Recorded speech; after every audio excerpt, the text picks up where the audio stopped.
Panorama group, जो सोचता है वो करता है।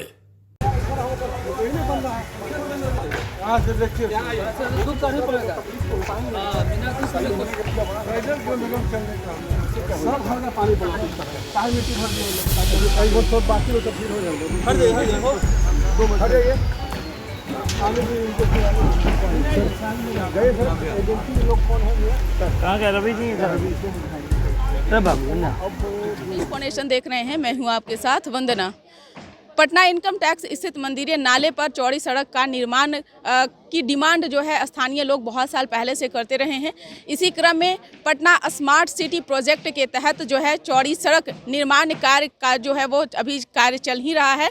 आज इसी क्रम में नगर विकास एवं आवास मंत्री नितिन नवीन जो है नाले का निरीक्षण करने पहुंचे हुए हैं।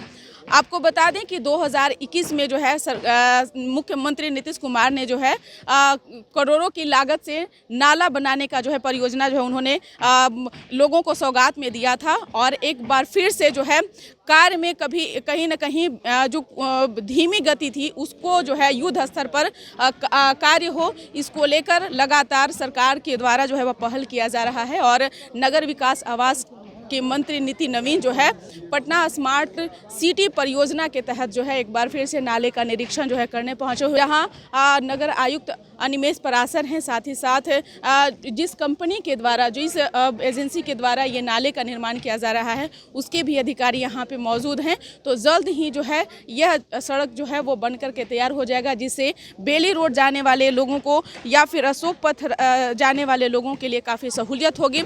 और कहीं ना कहीं पटना में एक जाम की जो स्थिति बनी रहती है उससे भी जो है निजात मिलेगा। तो आगे हम उन तमाम बयानों के साथ छोड़ जाते हैं कि क्या कुछ कहना है नगर एवं विकास आवास मंत्री नितिन नवीन। 4 बड़े नालों को टेकअप किए हैं, जिसमें मंदिरी नाला बहुत ही प्रमुख है, बाकरगंज नाला, सैदपुर नाला और बहुत जल्द बाबा चौक से अटल पथ होते हुए आनंदपुरी नाला, इसकी भी शुरुआत हम लोग इसी वर्ष करेंगे। हम लोग का प्रयास है कि कम से कम मंदिरी नाला, बाकरगंज नाला, दोनों नाला इस वित्तीय वर्ष में ही हम लोग उसको कंप्लीट करने का प्रयास कर रहे हैं। और हम लोग का पूरा मानना है कि मंदिरी वासियों के लिए एक बड़ी योजना है। स्थानीय स्तर पर हम लोग अभी आकर देखें तो योजनाओं में थोड़ी गति कम थी, तो स्पष्ट रूप से निर्देश दिया गया है कि बरसात के बाद जो स्पीड बढ़ना चाहिए था वो नहीं बढ़ा था।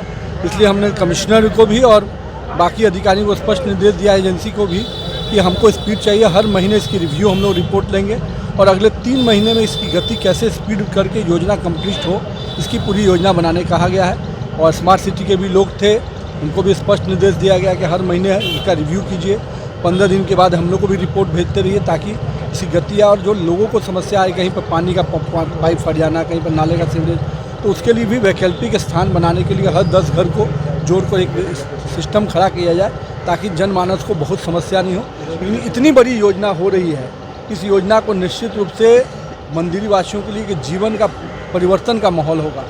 और ये योजना जेपी गंगा पथ तक जुड़ेगी भविष्य में, तो कहीं ना कहीं पटना के लिए अशोक राजपथ और बेली रोड को कनेक्ट करने के लिए सबसे शॉर्टेस्ट रूट वाला ये योजना होगा। तो कहीं ना उसके काम, और करीब 10-15 वर्षों से लोगों का यहाँ से डिमांड था।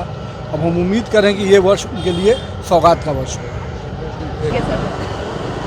देखिए, प्रशांत किशोर जी ने जिस मुद्दों को पकड़ना चाह रहे थे, उस मुद्दों को उन्होंने कहीं ना कहीं अभ्यर्थियों ने स्पष्ट संदेश दिया कि उनको बीपीएससी पे विश्वास है, उनको सरकार के सिस्टम पे विश्वास है। इसलिए बड़ी संख्या में अभ्यर्थियों ने परीक्षा में भाग लिया। जहाँ तक पूरे विषय का पटाक्षेप देखिए कि रात के अंधेरे में लोग धमकी देते हैं अभ्यर्थियों को और दिन के उजाले में उनके नाम पर सत्याग्रह करते हैं। तो ये कौन सा सत्याग्रह है? ये झांसे में देने वाला सत्याग्रह नहीं चलेगा। न उनके साथ युवा है, न छात्र है। और रात के अंधेरे में धमकी देकर कुछ लड़कों को खड़ा करना चाह रहे थे, वो भी प्रयास असफल हो गया। अब मेरा मानना है कि जहाँ तक गांधी जी के मूर्ति पर आप बिना अनुमति के बैठेंगे तो सबसे पहले तो आप अहिंसा का रास्ता अपना रहे हैं। तो गांधी जी तो पूरी अहिंसा का रास्ता अपना रहे हैं। गांधी जी अहिंसा का संदेश देते थे, तो आप कौन सा संदेश देना चाहते हैं? रात के अंधेरे वाला संदेश कि सुबह के दिन के उजाले में? इसलिए मैं हमेशा पीके के बारे में बोलता हूँ कि रात के अंधेरे में वो कुछ कहते हैं और दिन के उजाले में कुछ और कहते हैं। देखिए, कई तरह की चीज़ें, कुछ ऑब्जेक्शन जब ग्राउंड पे जाते हैं तो प्रॉब्लम आता है, लेकिन अपने आप में ये कितनी बड़ी योजना है, इसकी कल्पना आप कर सकते हैं कि अशोक राजपथ और बेली रोड को सबसे कम दूरी में ये कनेक्ट करेगा। भविष्य में इसकी योजना इसको जेपी गंगा पथ से कनेक्ट करने की है। तो अपने आप में मंदिरी वासियों के लिए एक बड़ा योजना है। हाँ, ज़रूर है कि काम चल रहा है तो उसमें समस्या आ रही है, लेकिन हम उसको भी जितना हद तक यहाँ के स्थानीय सभी प्रतिनिधि और लोगों के साथ सहयोग करके जल्दी कराने का प्रयास करेंगे। निश्चित तौर पे इसे आवागमन में भी जो है लोगों को सहूलियत होगी और ट्रैफिक से भी लोगों को जो है बहुत बड़ी योजना है मंदिरी वासियों के लिए, और जब ये कंप्लीट होगा तो निश्चित रूप से मंदिरी का एक नया माहौल देखने को मिलेगा। तो आपने सुना कि क्या कुछ कहना था नगर विकास एवं आवास मंत्री नीति नवीन का, जिन्होंने कहा कि बहुत जल्द जो है ये पुल का निर्माण जो है वो किया जाएगा और सड़क बन जाने से जो है लोगों को काफ़ी सहूलियत होगी। जैसा कि ट्रैफिक से भी आए दिन पटना वासियों को जो है जूझना पड़ता है, यह सड़क बन जाने से चाहे वह बेली रोड के लोग हों या फिर जिनको अशोक राजपथ जाना हो, उनके लिए भी काफ़ी सहूलियत होगी। इसकर बस इतना ही। बने रहिए न्यूज़4नेशन के साथ। अब तक कि हमारे चैनल को आपने सब्सक्राइब नहीं किया है तो कर लीजिए। धन्यवाद।